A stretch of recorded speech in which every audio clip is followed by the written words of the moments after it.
स्त्री से कितनी अग्नि परीक्षाएं लेगा, सिर्फ इसलिए कि वो अपने आप को प्रधान सेवक कहता है। सारी दुनिया के लिए संसार के सबसे बड़े लोकतंत्र का वो प्रधानमंत्री है जो अपने देश को बदल रहा है, उसे संसार के अग्रणी राष्ट्रों की श्रेणी में लाकर खड़ा करने के लिए अथक निरंतर प्रयत्नशील है। लोग उसका गुणगान करते हुए नहीं थकते हैं। वो जहां भी जाता है लोग उसके सम्मान में सिर झुकाते हैं, उसकी बात सुनना चाहते हैं। उसकी अगवानी करने के लिए अन्य देशों के राष्ट्राध्यक्ष सारे के सारे प्रोटोकॉल छोड़ एयरपोर्ट पर आ जाते हैं, और जब वो वापस स्वदेश लौटता है तो कुछ मान सम्मान या जो भी कुछ उसे उपहार में मिला है वो सब समर्पित कर देता है अपने देशवासियों को, 130 करोड़ देवी देवताओं को। वो कहते नहीं थकता कि वो उनका सेवक है। रात को 3 बजे लौटता है लंबी हवाई यात्रा के बाद, और फिर सुबह 6 बजे तैयार रहता है काम पर चलने के लिए। 18 घंटे 20 घंटे काम करके जब वो घर लौटता है तो उस प्रधानमंत्री आवास में वो अकेला ही होता है।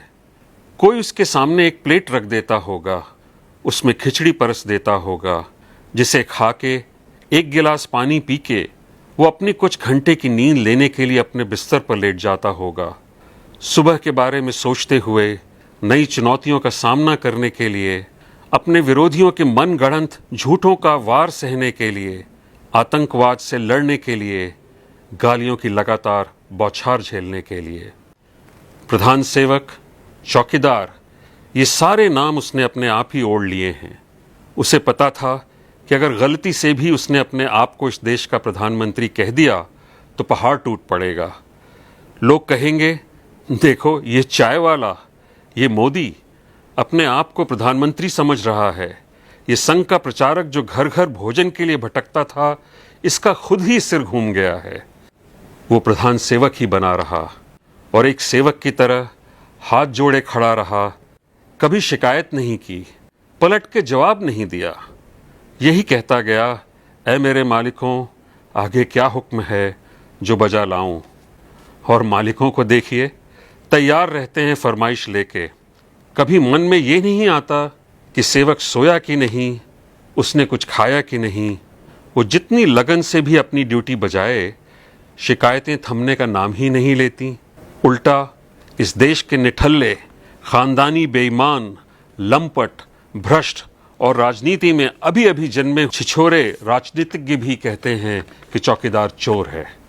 उनके भाड़े के टट्टू तालियां बजाते हैं और देश ये तमाशा देखता है। छुटभइये लफ्फाज चुन चुन के गालियों की इजाद करते हैं हमारे प्रधान सेवक के लिए।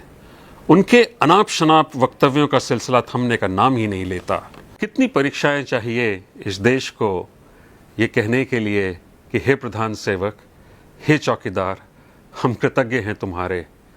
या फिर ये देश कृतज्ञता ज्ञापन की परंपरा ही भूल गया है।